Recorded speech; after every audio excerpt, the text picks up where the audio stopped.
Une rencontre. Vsevolod Garchine. Une large bande de lumière lunaire argentée et tremblante s'étirait sur des dizaines de verstes. Le reste de la mer était noir. Le bruit régulier des vagues déferlant sur le rivage sableux parvenait à celui qui se trouvait sur la hauteur. Plus noirs encore que la mer, les silhouettes des navires se balançaient dans la rade. Un énorme bateau, sûrement un Anglais, pensa Vassili Petrovitch, avait trouvé place dans le rayon de lune et sifflait de toutes ces vapeurs émises en jets ébouriffés qui se dissipaient dans l'air. Des embruns salés arrivaient du large. Vassili Petrovitch, qui n'avait de sa vie rien vu de semblable, se délectait à regarder la mer, la lumière de la lune, les navires et les bateaux, et il inspirait gaiement pour la première fois l'air marin. Il jouit longuement des sensations nouvelles pour lui, tournant le dos à la ville où il était arrivé aujourd'hui même, et où il devait vivre de nombreuses années. Dans son dos, la foule bigarrée se promenait sur le boulevard. On entendait des parlers russes et non russes. C'étaient tantôt des voix basses et posées d'honorables personnalités locales ou le pépiment des demoiselles.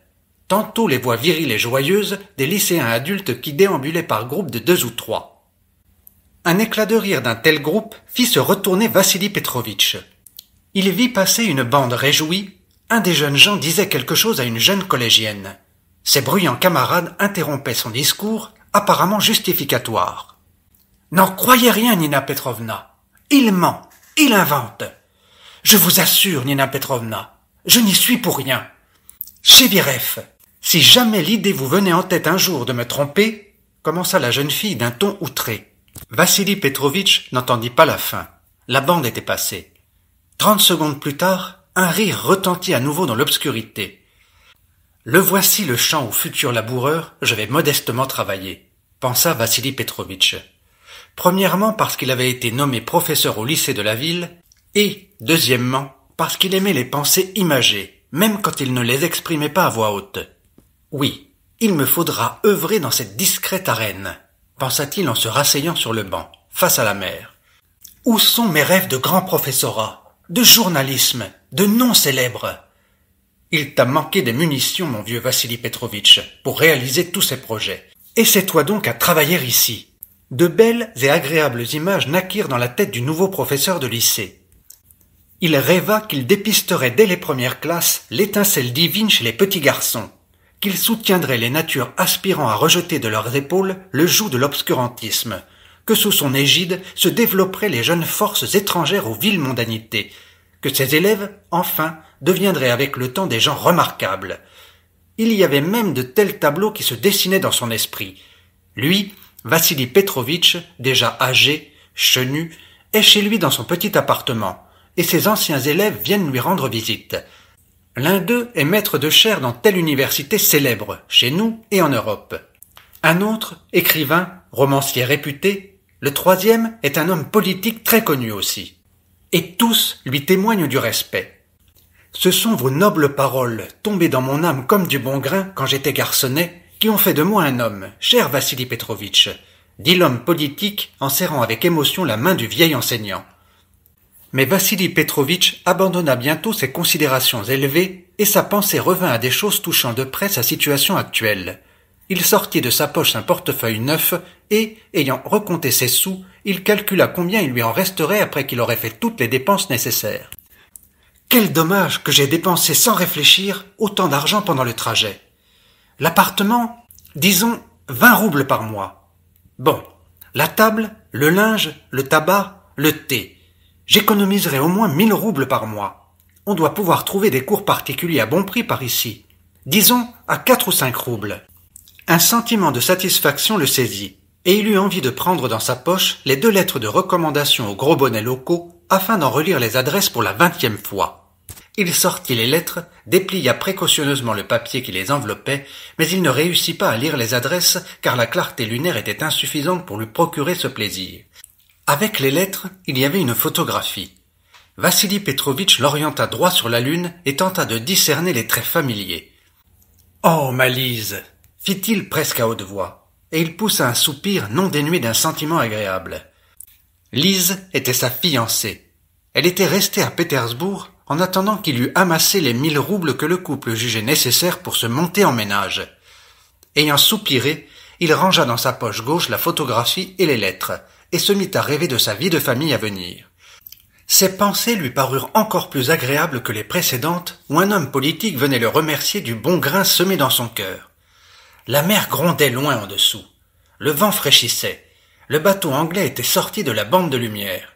Et dans le rayon de lune inaltérable, qui plongeait de plus en plus brillant dans les lointains marins, scintillaient en jouant des milliers de vaguelettes écumeuses. Nulle envie de quitter ce banc et de s'arracher à ce spectacle pour rentrer dans l'exiguë chambre d'hôtel où Vassili Petrovitch était descendu. Cependant, il était tard déjà. Il se leva et longea le boulevard. Un monsieur en costume léger de soie crue et canotier à voilette de mousseline, tenu d'été des dandys du coin, quitta le banc devant lequel passait Vassili Petrovitch et dit « Auriez-vous du feu ?»« Je vous en prie, » dit Vassili Petrovitch. Le reflet rouge éclaira un visage qui lui était familier. « Nicolas, mon ami, est-ce bien toi ?»« Vassili Petrovitch ?»« Lui-même. »« Ah, que je suis content. Si j'avais pu penser, » disait Vassili Petrovitch en prenant son ami dans ses bras et en l'embrassant 3 fois. « Par quel hasard ? C'est très simple, je suis en service. Et toi, comment es-tu ici ? J'ai été nommé professeur au lycée. Je viens d'arriver. Où es-tu donc descendu ? Si c'est à l'hôtel, alors je te convie chez moi. Je suis très content de te voir. Car tu ne connais personne ici. Allons chez moi. Nous dînerons, nous bavarderons, nous nous rappellerons le bon vieux temps. D'accord, allons-y, acquiesça Vassili Petrovitch. Je suis très content. J'étais arrivé ici comme dans un désert. Et voici que je fais cette heureuse rencontre. Cocher, cria-t-il. Ce n'est pas la peine, ne crie pas. Sergueï arrive, fit tranquillement à voix haute l'ami de Vassili Petrovitch. Un fiacre assez élégant va se ranger le long du trottoir. Le maître y sauta. Vassili Petrovitch restait planté sur le trottoir et regardait stupéfait l'équipage, les chevaux moraux et le gros cocher. Koudriatchov, ces chevaux sont à toi ? À moi. Quoi, tu ne t'attendais pas à ça ? C'est étonnant. Est-ce bien toi ? Qui serait-ce d'autre sinon moi ? Allez, grimpe, nous aurons tout le temps de bavarder. Vassili Petrovitch s'installa aux côtés de Koudriatchov et le fiacre roula, grinçant et sautant sur la chaussée. Assis sur de moelleux coussins, Vassili Petrovitch souriait. Un conte, un vrai conte, pensait-il. Il n'y a pas si longtemps, Koudriatchov était le plus pauvre des étudiants. Et maintenant, ce fiacre. Koudriatchov, les pieds allongés sur la banquette en vis-à-vis, fumait un cigare en silence. 5 minutes plus tard, l'équipage s'arrêta. « Allez, vieux frère, descends, je vais te montrer ma modeste cahute, » dit Koudriatchov en sautant du marchepied et aidant Vassili Petrovitch à sortir. Avant d'entrer dans la modeste cahute, l'hôte la mesura du regard. La lune qui était derrière ne l'éclairait pas. Aussi put-il seulement remarquer que la dite cahute ne comportait pas d'étage, qu'elle était en pierre, avec 10 ou 12 grandes fenêtres. La marquise sur colonne, à volutes dorées ici ou là, surplombait une porte de chêne massif munie de vitres miroirs, d'une poignée de bronze en forme de pattes d'oiseau enserrant un polyèdre de cristal, et d'une plaque de cuivre brillante au nom du propriétaire. « Eh bien, quelle cahute, Koudriatchov ! Ce n'est pas une cahute, mais comme qui dirait un palazzo !» dit Vassili Petrovitch quand ils furent entrés dans le vestibule aux meubles de chêne et à la cheminée béant de sa gueule noire. « C'est vraiment à toi ? » ?»« Non, mon vieux, je n'en suis pas encore là. Je la loue. Pas cher, 1500. »« 1500 » annonna Vassili Petrovitch. « Il est plus avantageux de payer 1500 roubles que de dépenser un capital qui peut rapporter un pourcentage beaucoup plus grand s'il n'est pas transformé en immobilier. Et d'ailleurs, il y faudrait trop d'argent. Tant qu'à faire construire, que ce soit autre chose que cette médiocrité. Médiocrité? S'exclama Vassili Petrovitch ébahi. Bien sûr, la maison n'est pas fameuse. Bon, allons-y vite. Vassili Petrovitch avait eu le temps d'ôter son manteau. Il suivit le maître des lieux. L'intérieur alimenta à nouveau son étonnement. Toute une enfilade de pièces hautes de plafond et parquetées, aux murs portant des papiers peints coûteux estampés d'or, une salle à manger avec, sur les murs, des tableaux de chasse, un énorme buffet ciselé, une grande table ronde sur laquelle une lampe de bronze suspendue à abat-jour laiteux déversait sa lumière.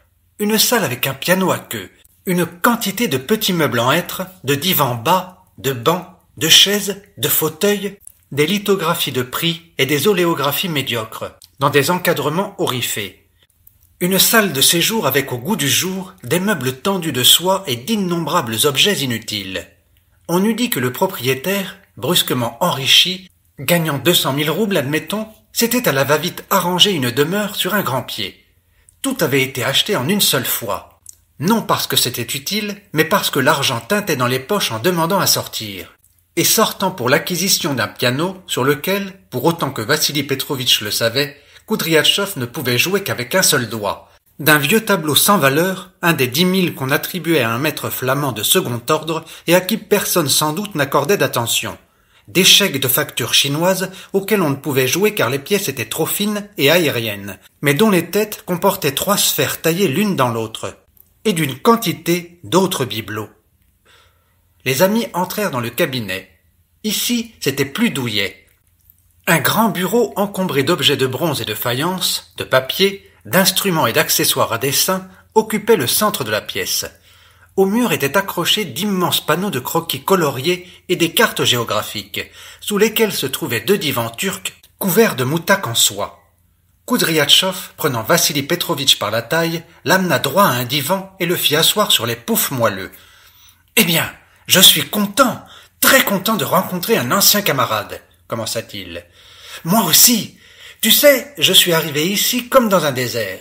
Et puis, paf, une telle rencontre. Si tu savais, Nikolai Konstantinovitch, combien de choses t'as vu à remuer en moi, combien de souvenirs ont ressuscité dans ma mémoire. À quel sujet? Comment ça, à quel sujet? Au sujet de la vie estudiantine, du temps où l'on vivait si bien. Sinon sur le plan matériel, du moins sur le plan moral. Souviens-toi. Me rappelez quoi? Le saucisson de chien que nous bouffions tous les deux? Basta, vieux frère, j'en ai ma claque. Voudrais-tu un cigare? Regalia Imperialia, ou quelque chose dans le genre. Tout ce que je sais, c'est que ça vaut 50 kopecks pièce. Vassili Petrovitch prit dans la boîte le précieux régal qu'on lui proposait, sortit de sa poche un canif, coupa le bout du cigare, inspira la fumée et dit « Nikolai Konstantinovitch, je suis décidément comme dans un rêve. Quelques années à peine se sont écoulées et te voilà avec une place pareille. Oh, la place, rien de folichon. Comment cela? Combien touches-tu donc? De quoi? De salaire? Eh bien oui, de traitement. Je reçois, moi, Koudriatchov II, secrétaire de gouvernement, grade 12 de la table des rangs qui en comporte 14. Ingénieur, 1600 roubles par an. Le visage de Vassili Petrovitch s'allongea. Mais alors, d'où tires-tu tout cela? Eh, que tu es naïf. D'où? De l'eau et du sol, de la mer et de la terre. Mais surtout, de ceci. Et il pointa son index sur son front. Tu vois ces dessins sur les murs? Je les vois. Et après? Sais-tu ce que c'est? Non, je l'ignore. Vassili Petrovitch se leva et s'approcha du mur. Les couleurs rouges, bleues, brunes et noires ne lui disaient rien du tout. Pas plus que les chiffres mystérieux longeant des lignes en pointillés à l'encre rouge. Qu'est-ce que c'est que ça? Des plans? Pour ça oui, mais de quoi? Ma foi, je n'en sais rien. Ces croquis, mon cher Vassili Petrovitch, représentent un futur môle. Tu sais ce que c'est un môle? Évidemment. Je suis quand même enseignant de langue russe. Un môle, c'est... comment dire? Une espèce de digue? Exactement, une digue. Une digue destinée à former un port artificiel. Ces schémas représentent la digue qu'on est en train de construire. Tu as vu la mer d'en haut? Bien sûr, un panorama extraordinaire, mais je n'ai pas remarqué de construction. Il serait malaisé de les remarquer, dit Koudriatchov en riant. Ce môle, Vassili Petrovitch, est pratiquement tout entier hors de la mer. Ici, sur la terre ferme. Comment ça? Eh bien, chez moi et chez les autres constructeurs, chez Knobloch, Pouitsikovski et consorts, ceci reste entre nous, bien entendu. Je t'en parle comme à un camarade. Eh bien, qu'as-tu à me fixer de la sorte? C'est une affaire des plus banales. Écoute, mais c'est terrible. Dis-tu vraiment la vérité? Recourrais-tu vraiment à des moyens malhonnêtes pour assurer ton confort? Est-il possible que tout le passé ne t'ait amené qu'à Et tu en parles si tranquillement. Arrête, Vassili Petrovitch, arrête. Je t'en prie, pas de grands mots. Tu parles de moyens malhonnêtes. Dis-moi d'abord ce que signifie honnête et ce que signifie malhonnête. Moi, je ne le sais pas. Sans doute l'ai-je oublié si je ne l'ai jamais su. D'ailleurs, il m'est avis qu'à proprement parler, toi-même tu n'en saches rien. Tu t'attives d'un habit... Ah, et puis laissons cela. D'abord, ce n'est pas poli. Respecte la liberté de jugement. Tu dis, c'est malhonnête. Dis-le, je t'en prie, mais sans m'insulter. Car moi, je ne t'insulte pas pour la seule raison que ton opinion diffère de la mienne. Mon vieux, tout est dans le regard qu'on porte, dans le point de vue. Et comme il y en a beaucoup de ces points de vue, le mieux est de laisser tomber et de passer à la salle à manger boire de la vodka, en discutant de sujets agréables. Ah, Nicolas, ça me fait mal de te regarder. Ça, tu peux. Tu peux avoir des bleus à l'âme autant que tu veux. Souffre, ça passera. Quand tu auras plus de discernement et de jugeote, tu diras toi-même. Quel tendron je fais. Texto, rappelle-toi bien mes paroles. Allons boire un verre et oublions les ingénieurs et leur égarement. C'est à ça que sert une cervelle, mon ami, à s'égarer. Car toi, cher instituteur, combien recevras-tu, hein? Cela t'est égal. À peu près. Je gagnerais bien 3000, avec les cours particuliers. Ah, tu vois, courir toute sa vie après des cours pour 3000 roubles. Alors que moi, je suis là et j'observe. Si je veux, je fais. Si je ne veux pas, je ne fais pas. Si l'envie me prenait de cracher au plafond du matin au soir, ce serait possible aussi. Quant à l'argent, j'en ai tellement que pour moi c'est comme on dit, une chose sans importance. Dans la salle à manger où ils entrèrent, tout était prêt pour le dîner. Une montagne rose de roast-beef froid, boîte de conserves émaillées d'inscriptions en anglais et de dessins bigarrés, toute une rangée de bouteilles. Les amis vidèrent un verre de vodka et entamèrent le dîner. Koudriatchov mangeait lentement, en savourant. Il s'était complètement immergé dans cette activité. Vassili Petrovitch mangeait et réfléchissait. Il réfléchissait et mangeait. Il était grandement troublé et ne savait absolument plus où il en était. Selon les normes de ses convictions, il aurait dû au plus vite quitter la maison de son vieux camarade et ne plus jamais y remettre les pieds. Ce morceau, n'est-ce pas, est un morceau volé, pensait-il en se mettant dans la bouche le 10 morceaux, qu'il fit passer avec une gorgée du vin que son hôte prévenant lui avait versé. Et que suis-je en train de commettre moi-même, sinon une action vile?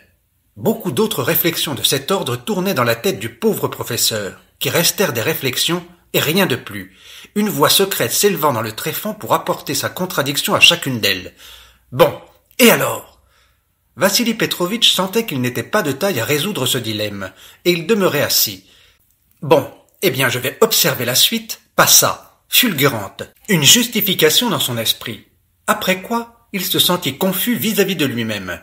À quoi cela me servirait d'observer? Serais-je un écrivain ou quoi? Je te ferai observer qu'une viande pareille, tu n'en trouveras pas dans toute la ville, dit Koudriatchov. Et il raconta à Vassili Petrovitch une longue histoire, comme quoi il avait déjeuné chez Knobloch où l'avait frappé la qualité du roast-beef qu'on lui servait, et comment il avait appris où s'en procurer du semblable. Et enfin, comment il se l'était procuré. Tu es tombé à pic, conclut-il son récit au sujet de la viande. As-tu déjà dégusté quelque chose d'approchant? Effectivement, ce roast-beef est excellent, répondit Vassili Petrovitch. Supérieur, mon vieux. J'aime que tout soit comme il convient. Mais pourquoi ne bois-tu rien? Je vais te verser du vin. Suivit une non moins longue histoire à propos du vin, avec la participation d'un skipper anglais, d'une maison de commerce londonienne, de la douane et de l'inévitable Knobloch. En parlant du vin, Koudriatchov le buvait à petites gorgées, et, à mesure qu'il en buvait, il s'animait. Sur les joues de son visage indolent apparurent des taches vermeilles. Son débit se fit plus rapide et plus vif. « Eh bien, tu ne dis rien. demanda-t-il enfin à Vassili Petrovitch, qui gardait en effet obstinément le silence en écoutant les épopées de la viande, du vin, du fromage et des autres bienfaits célestes ornant la table de l'ingénieur. « Bah, je n'en éprouve pas l'envie. »« Pas envie ? Baliverne, tu es, à ce que je vois, encore sous le coup de mes révélations. Je regrette beaucoup d'en avoir parlé. Nous aurions dîné avec énormément plus de plaisir sans ce maudit môle. N'y pense plus, Vassili Petrovitch. Tire un trait, ça vaudra mieux. Un Vassenka, je t'assure, laisse tomber. Que veux-tu que j'y fasse? Je n'ai pas justifié les espoirs que... La vie, ce n'est pas l'école. Je me demande d'ailleurs combien de temps tu tiendras toi-même sur la voie que tu t'es fixée. Je t'en prie, pas de suppositions à mon sujet. Vexé? C'est évident que tu ne tiendras pas. Tu es incorruptible. Et qu'est-ce que ça t'a apporté? Es-tu tranquille maintenant? Ne te demandes-tu pas chaque jour si tes actes sont en accord avec tes idéaux, et ne te convaincs-tu pas chaque jour qu'ils ne le sont pas? N'est-ce pas la vérité, hein? Bois un coup de vin, c'est du bon vin. Il se versa un verre, le contempla à la lumière, goûta, clapa des lèvres et but. Vois-tu, cher ami, tu t'imagines que je ne sais rien de l'idée qui occupe ton esprit en ce moment. Or, je la connais parfaitement. Pourquoi es-tu en train de penser, suis-je assis chez cet homme? Comme si j'avais besoin, comme si je ne pouvais pas me passer de ses cigares et de son vin. Attends, laisse-moi terminer. Je ne crois pas du tout que tu sois chez moi à cause des cigares et du vin. Oh non, même si tu en avais eu très envie, tu n'aurais pas joué les pique-assiettes. Faire le pique-assiette, c'est très difficile. Tu restes chez moi à bavarder avec moi pour la seule raison que tu n'arrives pas à décider si je suis ou non un malfaiteur. Je ne t'indigne pas, voilà tout. Bien sûr, cela heurte ta susceptibilité, parce que dans ta tête, les convictions sont rangées par rubriques, et que, confronté à ces rubriques, moi, ton ancien camarade et ami, je m'avère être soudain une canaille. Mais malgré tout, tu es dans l'incapacité de ressentir de l'animosité envers moi. Les convictions, c'est une chose, mais moi je suis ton camarade, un bon gars, et même on peut le dire, un brave homme. Car tu le sais bien, je suis incapable de causer du mal à quelqu'un. Une minute, Koudriatchov. D'où tiens-tu tout ça? Vassili Petrovitch fit un large geste de la main. Tu le dis toi-même, ça appartient à d'autres. Eh bien voilà à qui tu causes du tort, ceux à qui tu prends tout ça. Facile à dire, tu prends tout ça. Mais j'ai beau chercher, qui j'ai spolié? Je ne trouve personne. Tu l'ignores comment cela se passe. Je vais t'expliquer. Et peut-être tomberas-tu d'accord pour dire qu'il n'est pas si facile de déterminer qui est spolié. Koudriatchov sonna. Une figure de laquais impavide, en frac noir, apparut. Ivan Pavlitch, apporte-moi un croquis de mon cabinet, celui qui est accroché entre les fenêtres. Tu vas voir, Vassili Petrovitch, l'affaire est grandiose. Parole, je commence même à y voir quelque poésie. Ivan Pavlitch apporta avec moult précaution une grande feuille collée sur du carton. Koudriatchov la prit, écarta devant lui les assiettes, les verres et les bouteilles, et étala le croquis sur la nappe tachée de vin. « Regarde voir par ici, dit-il. Voici une vue en coupe transversale de notre môle. Voici une coupe en longueur. Tu vois cette couleur bleue? C'est la mer. La profondeur est telle qu'aucun maçonnage n'est possible à cet endroit. C'est pourquoi nous préparons d'abord un lit pour la digue. »« Un lit ?» fit Vassili Petrovitch. « Bizarre appellation. Un lit de pierre, fait d'énormes pavés. Pas moins de 30 décimètres cubes. » Koudriatchov prit un petit compas en argent et traça sur le croquis une ligne minuscule. « Regarde, Vassili Petrovitch, ceci est une sagène. Prenons-la comme base et mesurons le lit par le travers. On trouve au moins 50 sagènes de largeur. Pas trop étroit comme lit, hein? Une masse de pierre de cette largeur est montée du fond jusqu'à environ 10 mètres de la surface. Si tu imagines la largeur du lit et sa longueur, tu peux avoir une idée de l'énormité de la masse de pavés. Quelquefois, les barques l'une après l'autre déversent toute la journée leur chargement. Mais quand on mesure l'avancement du môle, c'est infime. Comme si on balançait les pierres dans un abîme. Le lit est coloré sur ce plan en gris sale. On l'avance et à partir de la berge commence déjà un tout autre travail. Grâce à des grues à vapeur, on descend sur ce lit des pierres artificielles. D'énormes blocs cubiques de pavés et de ciment aggloméré. Chacun de ces blocs fait 1 kilomètre cube de volume et pèse des tonnes. La vapeur les soulève, les manipule et les dépose en rangée. On éprouve un sentiment étrange à mouvoir une masse pareille à sa guise d'une simple pression de la main. C'est quand une telle masse t'obéit que tu sens la puissance de l'homme. Regarde, les voici ces petits cubes. Il les montra de la pointe du compas. On en dépose presque jusqu'à la surface, et là-dessus commence le maçonnage de pierre taillée. Et voilà le boulot. Ça vaut n'importe quelle pyramide égyptienne.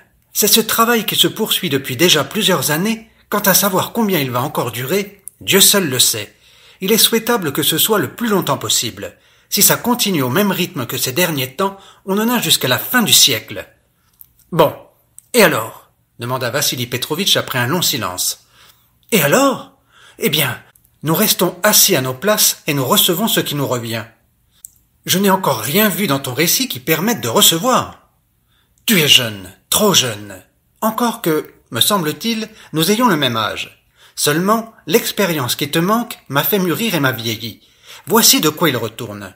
Tu es au courant qu'il y a des tempêtes en mer. Ce sont elles qui agissent.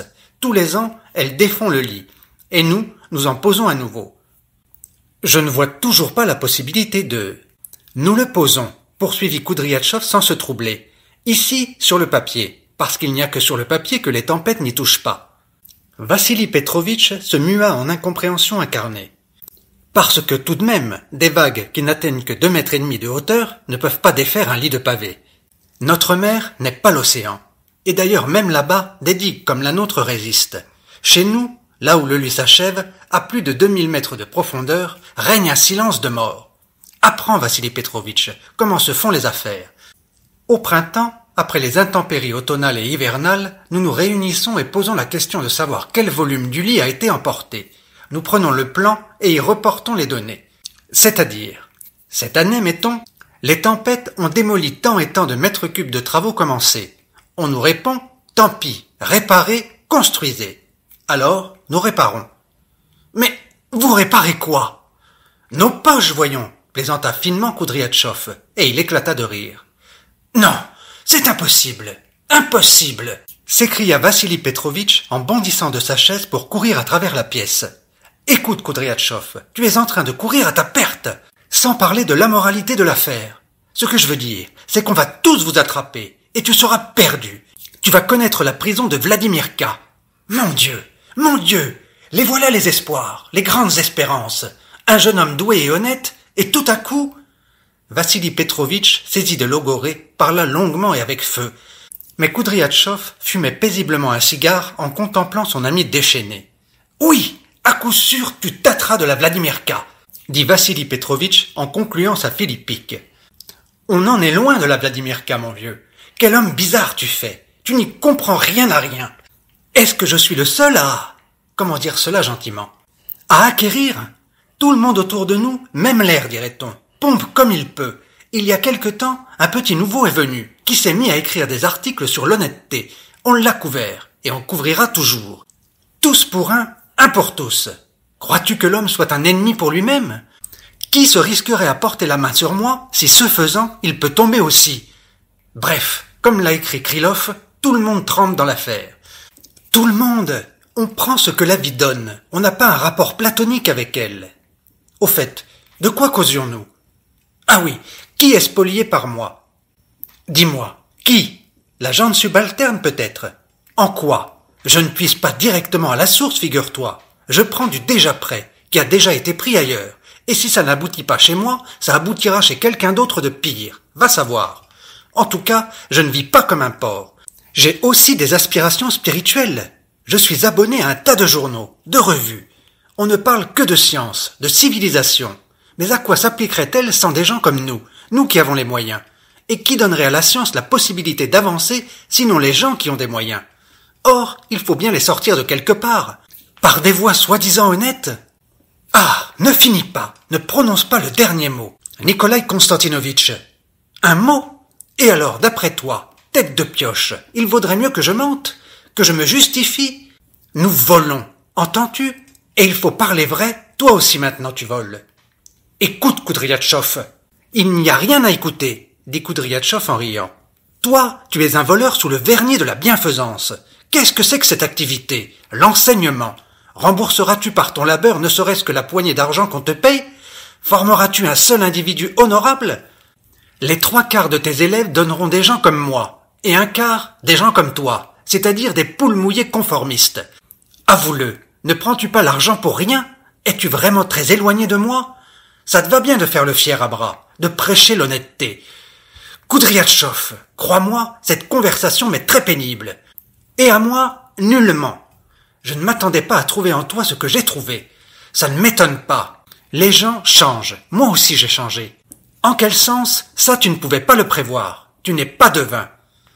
Point n'est besoin d'être devin pour espérer qu'un honnête garçon devienne un honnête citoyen. Ah, ça suffit. Ne dis plus ce mot. Honnête citoyen? D'où? De quel manuel as-tu extrait cette vieillerie? Il serait temps d'arrêter les sentimentalités. Tu n'es plus un petit garçon. Tu sais quoi, Vassia? En disant cela, Koudriatchov prit Vassili Petrovitch par le coude. Sois un ami et abandonnons cette damnée question.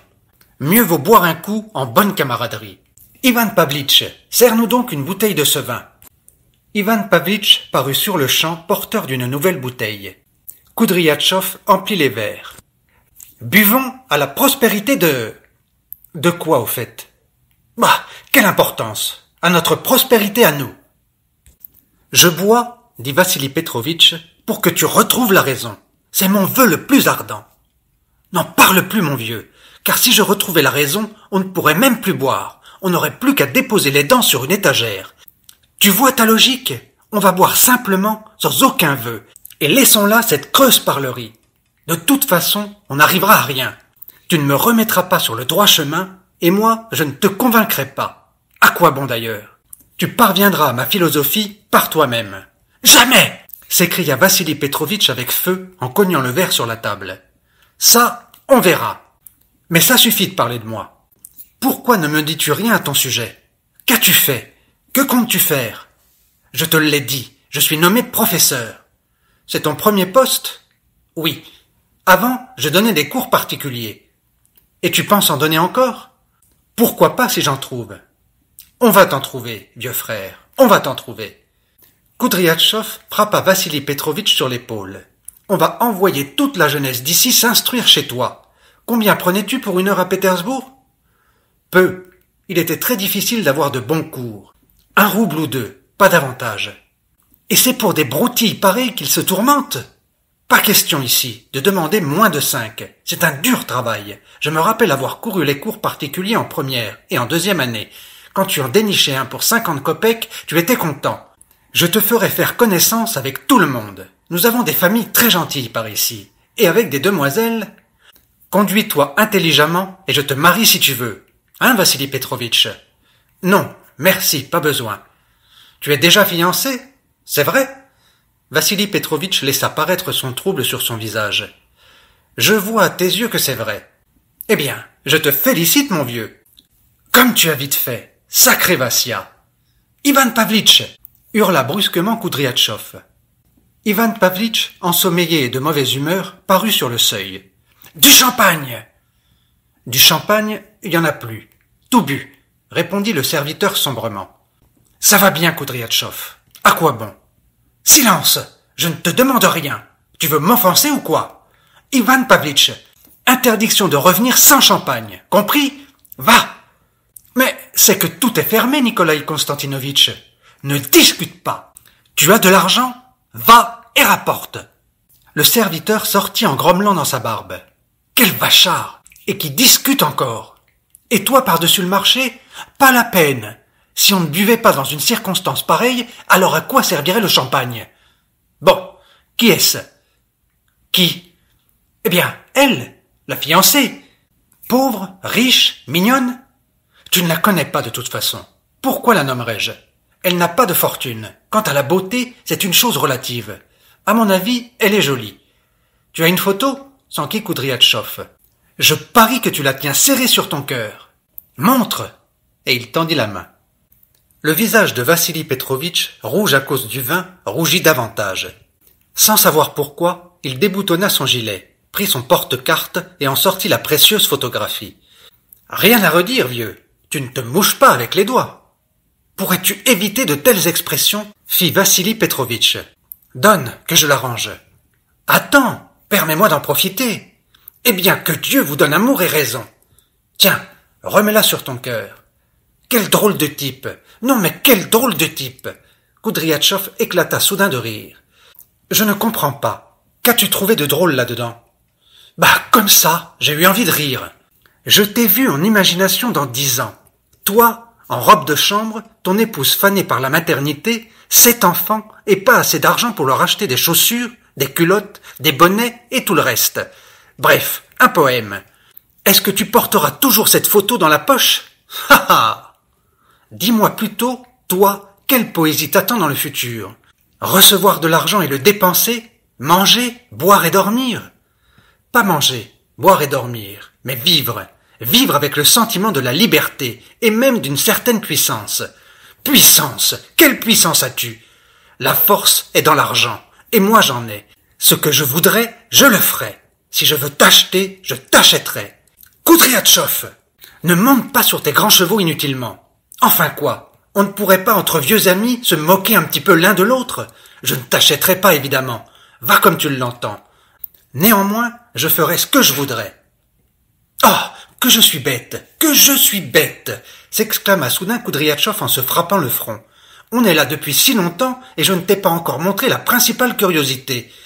Tu disais boire, dormir et manger? Je vais te montrer un tel truc que tu vas tout de suite renier tes paroles sur le champ. Allons-y, prends une bougie. Où ça? Suis-moi, tu verras. En se mettant debout, Vassili Petrovitch sentit qu'il n'était pas tout à fait clair.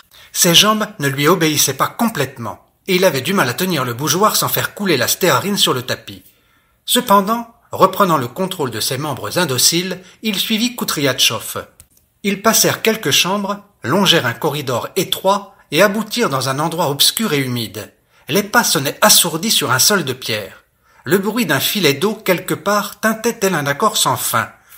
Du plafond pendaient des stalactites de tuf et de verre filés bleuâtres. Des roches artificielles s'élevaient ici et là, une masse de végétation tropicale les recouvrait. Et, un peu partout, brillaient de sombres miroirs. « Qu'est-ce que c'est » demanda Vassili Petrovitch. « Un aquarium auquel j'ai consacré 2 années et beaucoup d'argent. Attends, je vais l'éclairer. » Koudriatchov disparut derrière la végétation.